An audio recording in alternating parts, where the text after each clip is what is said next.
And welcome to another edition of The End Zone, along with TJ Eckert. I am Colby Daniels. It's TJ's final show here on The End Zone, which we'll jump into a little bit later. Yes. But you picked a great week because we're wrapping up spring football. We just finished the NCAA tournament, and it's Masters Week, so I know we both had to pry our eyes away from the television for a brief period of time to do this show, but what an awesome week it is. It is, and it's funny you say that. People can't see it off camera. There is a monitor with the Masters playing right now. So I got one eyeball over here and one on the camera. That's right. If I'm looking this way and then TJ says something and I go, huh? Look, we've been talking about this for weeks now, right? That's right. This is the best stretch of sports, in my opinion, in your opinion too, I think, that we have all calendar year, and we are at the tail end of it now, unfortunately, with the Masters. But great week. And I know we'll talk a lot more of the golf later on. We got other things I guess we should talk about first. We've got the End Zone Par 1 golf tournament coming up. Can't wait. A little later in the show, so that'll be a good time. Basically, when One Shining Moment plays, which I'm a dork for One Shining Moment at the end of the NCAA tournament, when that plays and it wraps up, I go full blast into Masters mode. I'm all right, now I can officially make that transition, and I'm pumped. Did OU, what was their moment in the One Shining Moment? I didn't watch it. Jeremiah Fears had that fast break where he I think crossed somebody over and then did a spin layup in their tournament game. So that was theirs, okay. Yeah, that was the one moment. I'm glad you're like you called it, a nerd. I did not watch One Shining Moment. Oh, normally I do. Travesty. Normally I do, and I missed it, so I'm glad. I knew OU would get in there at some point, but I just didn't know what it was. Well, speaking of One Shining Moment, what is the One Shining Moment for OU football this spring? I've heard differing opinions, I guess, on the fan reaction over the Crimson Combine that's going to take place this weekend. Glamorized football practice, right? They're going to go through some drills. Yeah. I do like the fact that there's a lot of fan interaction. Yes. But overall, I guess, what is your big takeaway from OU football as they wrap up this spring, getting ready for the 2025 season? I know there's been some reports of injuries, and I'm certain that there are. But for the most part, it feels like they've gotten out relatively unscathed. I know, again, there's been some reports of injuries, some severity. We don't know, but that was the key going in. Just wrap them in bubble wrap and get them to the fall. And it feels like, for the most part, that's what's happened. I would say one shining moment or a bright spot, but I'm worried about that, is that John Mateer appears legit, which is great. But, I mean, people are already throwing him in the Heisman conversation right now. It's it's April. Let's just relax. We'll get to the season, but it appears that he is everything that's been advertised for coming in. I don't think you have to be a rocket scientist to watch what John Mateer has done in college football so far and say, this guy's really good at football, right? He's a good quarterback. He's good at football. The real question is, can they protect him on the offensive line? And will he have weapons around him to be able to make plays? Because that was the issue a year ago. Despite any mistakes that the quarterbacks, the young guys, Jackson Arnold and Michael Hawkins, may have made, they weren't protected well, and all of their pass-catching options, their legit game-breaking pass-catching options, weren't available to them. And we made the point a lot during the season. It wouldn't have mattered if it was Tom Brady back there or not. I mean, if you can't protect them, they're not going to be able to make the plays. And so, so we'll see if the offensive line takes a jump in the fall. Hard to tell anything from the spring, and it'll be impossible to tell anything from the Crimson Combine if the offensive line's taking a jump. I know you want to hit on that, so I'll transition to that. I do like that they've added the fan elements. Obviously, the fans are going to come on the field after the game anyway, or the practice, and do autographs and stuff. But adding in the punt catching contest, and I think there's a throwing competition of some sort in there too. That's fun. It's cool that they're going to involve the fans, maybe a select few. But it adds some intrigue, at least, to a day that's otherwise, just like you said, a glorified practice. Yeah, I mean, if you're a football diehard, this probably isn't what you would want to see. You would much rather see some form of a game-type competition. But I think in terms of just being a spring game, being a fan-friendly event, letting kids show up and get to maybe experience going on the field or meeting their favorite players, I mean, those are things that will, last a lifetime in terms of memories, and I do like that element of it. Again, the other parts of it don't really move the needle for me, but you got to work with what you have, I guess. And I've been on the bandwagon, if you will, of I don't like it at all. I would either do a spring game or do nothing, or do what Dion is wanting to do with bringing another team in, or do nothing. Well, that's the dream. Yes. So, but I am glad they've made some adjustments. They're going to allow some fan stuff to happen. They added time to it, too. It was only going to be an hour. Now it's an hour and a half. They're going to do a few more drills for fans to see. So, I mean, they're trying, but Well, I guess we'll see what happens. There was a period of time with OU football where I think in the spring we didn't talk much about the offense because the offense was so good for so long. Everybody just assumed the offense was going to be great, and the questions were about the defense, right? How much improvement is there going to be? What do these new guys look like? Who's going to step in and become a star?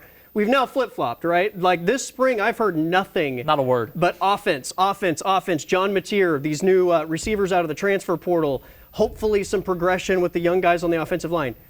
Nothing on the defense, right? Because Brent Venables is coaching the defense, people just assume the defense is going to be fine. They're going to be really good. Yeah, and I heard Kendall Daniels talking, obviously the transfer from Oklahoma State, played at Beggs, heard him talking this week during some interviews, and he got asked, like, how is it learning the defense? And he was like, I love what I'm doing is basically what his answer was. So I was like, I don't mind learning.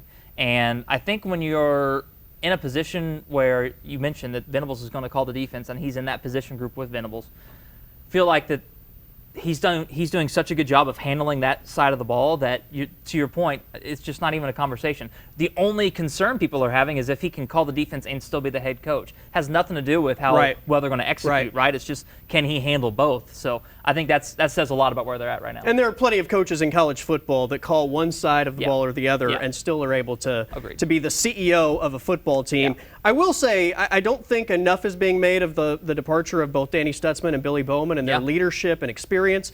That said, I think the defensive line is going to be better than it was a year ago. You have all those guys coming back. You've added some pieces. And if you can be solid anywhere, the defensive line is the place to be, and they look like they're going to be one of the best in the SEC there. Sure seems that way, and that's what you need, especially in the SEC. Absolutely. All right, let's take a timeout. As we mentioned, it is a big golf week, so we're going to hit golf next here on the End Zone.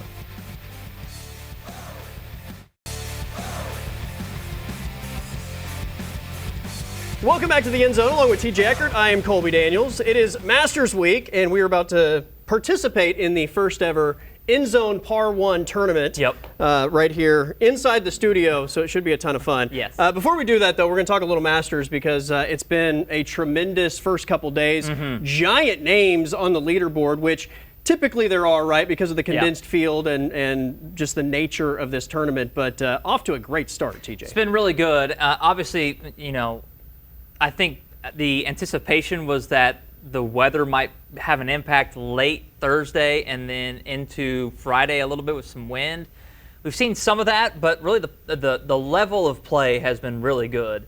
And you mentioned it, there's a ton of those bigger names that are finding themselves at the top of the leaderboard. Scotty Scheffler, Rory McIlroy struggled to end Thursday and shot right back up the leaderboard on Friday, but played well. So it's making for an exciting final couple days here at the Masters, and fired up for it because to me, I don't know, we don't need to do a ranking or anything, but it's my favorite major. I don't know where you're at, but it's just so much fun to watch. Well, because it's the same course, right? I mean, there are other majors that are great, but you don't have the familiarity with every single course that the U.S. Open goes to, whereas the Masters, I think not only does it kind of kick off the golf season for a lot of people, and we talked about this time of year with just the sports calendar in general, where it kind of slots in, and then just the tradition of the whole thing. It just makes it incredible. There was a point earlier today, I was looking at the leaderboard, and I think it was 8 or 9 of the top 15 players on the leaderboard were former major winners. See, and so big, and the other big names that were up there, but I mean, you talk about guys that have proven it. Yes. Pretty incredible. The tournament tends to bring out those types of golfers, guys who have won those events before. Pretty rare, not totally rare, but pretty rare to see a first-time major winner win at the Masters. And then typically, because it's the same venue every year, the guys who play well at Augusta, regardless of form coming in, tend to play well when they come back too. So, it's been fun to watch. Victor Hovland, as far as local ties, we didn't have much at the top of the leaderboard. He went on a nice run to close out his second round, so he'll be around on the weekend and should be fun to watch him. There was a point where I think he had made 4 birdies in a row and just caught fire and climbed right back into it. The first 9 versus the second 9, I always find the scores to be really interesting with, throughout the 4 days, how much they vary. It's interesting, too, this year because at least the first couple of days, the first 9's been playing easier than the second 9. Typically what we see is the second 9, which it's the back 9, but we have to call it the second 9. Yeah, you can't call that Augusta might come up and arrest us if we do that. Typically you see more big swings on the second 9, and you see some lower scores, but it's been playing a little more challenging. I think the green on 15 has firmed up to make that a little bit more of a challenging par 5 than what we've seen in years past, so that's probably adding to it as well. But whatever the saying is, Jim Nantz says it every year, the Masters doesn't start until the second 9 on Sunday, and so that's when you really find out who's going to be in contention, who's going to ultimately win. I went all number 1 seeds for my final 4 picks, Yeah. and I guess I just stuck with chalk for this because Scotty Scheffler was my pre-tournament pick, which, look, he's world number 1. He's been incredible, and he's won on this golf course twice. Like, it's hard not to pick somebody not named Scotty Scheffler, but if you're going to, I guess Rory had to be the other guy, right? Rory was my pick, and more so for the storyline than anything else, because every year around this time before the Masters starts, I'll say, all right, we're not picking Rory this year, because he's just been such a letdown at Augusta National. And lo and behold, every time I come to Wednesday night when I'm filling out my picks or for pools or whatever, I'm like, all right, fine. Rory's got to get it done at some point. He's playing great coming in, and he's played well, obviously, to finish up on Friday and played good. So we'll see if he can finish one off, man. That would be the best story, I think, of the weekend if he's able to. Or if he's at least in the mix, right? Yes. Because even if he doesn't finish it off down the stretch, it's still a big story because of how many times he's fallen just short. So, all right, let's kick this thing off. I'll let you have the honors. You want me to go? Okay. You're certainly the more accomplished golfer between the two of us. Well, and I'm turning my back to the audience. And you're a lefty, but sorry. We'll give it. So what are we doing? Are we just trying to make it, and then if we make it, we win? Yeah. Or is there okay? I didn't know if there was like bragging rights or if there was like. Well, there's definitely bragging rights. Okay. We've been getting a lot of practice. Here we go. Oh, I missed. He missed the first one, which opens the door. Yes, for Colby. Let me get out of the way. Hang on. There we go. Now we get a good view. All right, here we go. Nice. Oh, right down the middle. Right in the center. That's a guy that's been practicing on this, huh? I took maybe 3 or 4 swings. I think you didn't you say you bought this like today? Did you buy it today or yesterday? Yesterday, yeah. There you go. I had one similar. It was electronic though, and we lost it in one of the wildfires. Mother Nature. Here, let's get a full view of yeah. Colby So all right, let's see. Here we go. Yeah. The stage is yours.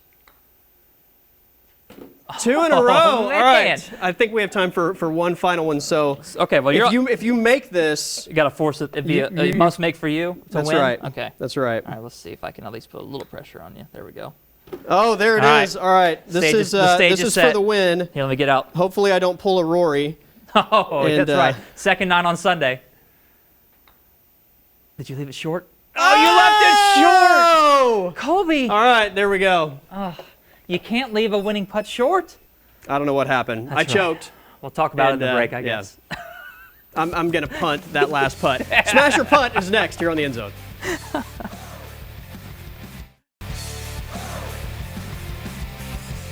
All right, welcome back to the End Zone. It is time for Smash or Punt. I'll make a statement. If you agree with it, you smash. If you disagree with it, you punt that baby away.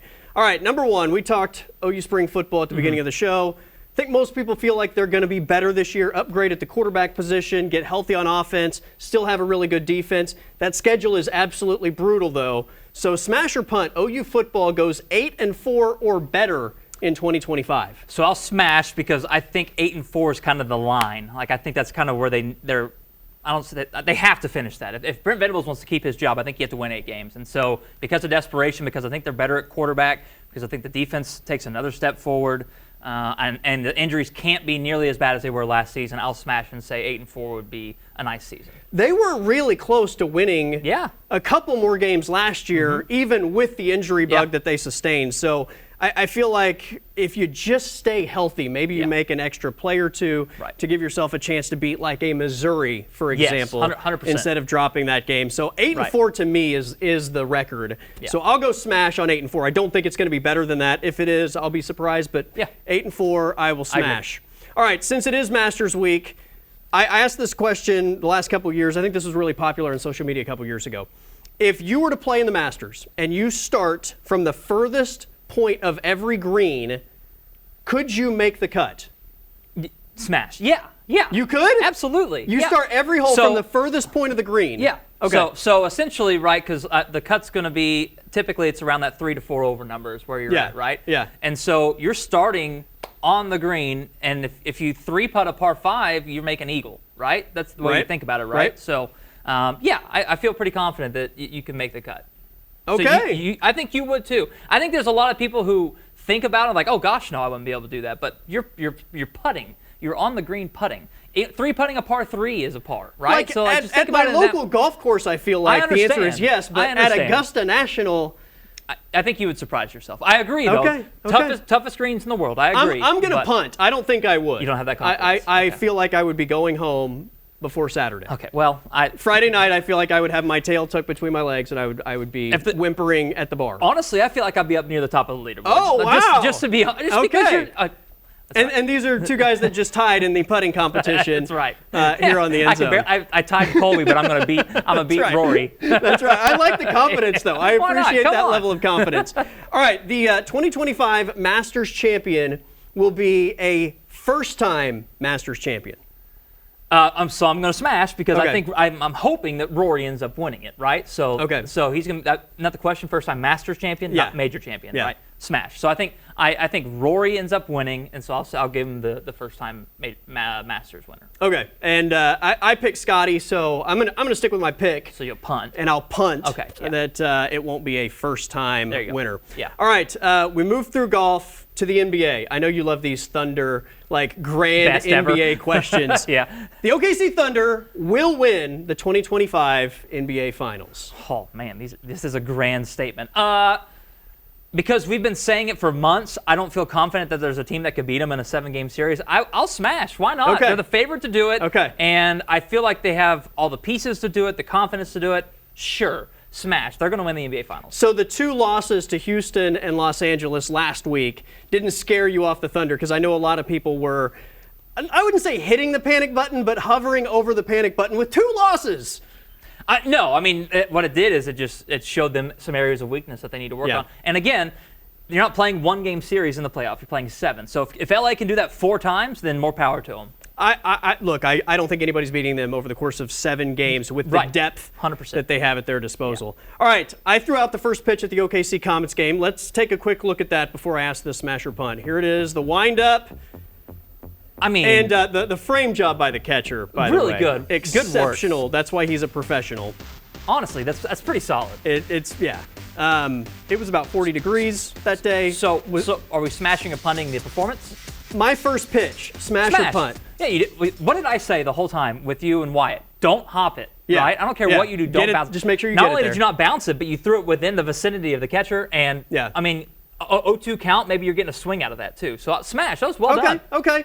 Part of me wants to punt it because I feel like I could have given it more velocity. I'm capable of a lot more velocity, but my hand was so cold that day. Weather, yeah. Like the weather was a factor, and I had to, sort of maneuver around it. But I still was able to deliver a worthy pitch. Oh, absolutely. So I'm going to smash my own pitch. Good. There you go. Despite, I think, feeling like I can do much better than what actually occurred. You could have done a lot worse, too. So that's the main thing. That's very true. Have you ever seen 50 Cent's first pitch? So there you go.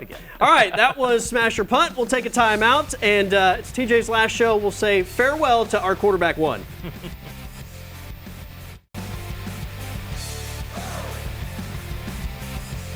All right, for the final time before we say happy weekend to everyone, along with TJ Eckert, I'm Colby Daniels. It's TJ's last show with us before he moves on to greener pastures. I say that in quotes because this is as green as it gets, but that putting green working with me green. at least. Honestly, yeah. No, I did want to just say I am so beyond grateful to have had this time with you. I love doing the show. It's been a blast, and I think all the stuff off camera that you've helped me with certainly has been greatly appreciated. Your patience and professionalism has been awesome. So seriously, a big thank you for me. Well, that really means a lot. I was expecting just to have a little jokey moment here, so I appreciate you saying that. Seriously, no, I'm grateful that we got to work together. This show is new. Obviously, we didn't know how it was going to look, and I'm glad that it was you that we're doing it with because you've been awesome at setting it all up, and the banter and the conversation's been great. It's been natural, hasn't been forced at all. So. It's been a lot of fun. There was no patience needed either because you're a true pro at everything you do. So it's been a lot of fun working with you. I've really enjoyed it, and it makes the drive here at once a week. It makes it way more enjoyable for sure. Well, we got like 30 seconds left before we say goodbye. Do you have any big sports hot takes that you want to throw out there or declarations on your way out? Yeah. No, I don't think I have anything right now other than I feel more confident about me winning the Masters from starting on the green than you felt making the cut. I don't know. I don't have a good explanation, but I trust my putting, even though my display was so on the literally straight on the 8-footer. Straight, flat, no, I mean, nothing to it, but you know what? I'll give it to you. Put me in front of the crowd at the Masters. Let's see what happens. We're gonna raise his polo into the rafters like the Thunder did with Nick Collison as soon as we say goodbye. TJ, it's been awesome. We Thanks, appreciate Colby. you. Awesome, That's man. TJ Eckert. I am Colby Daniels. Everybody have a great weekend, and we're back next week.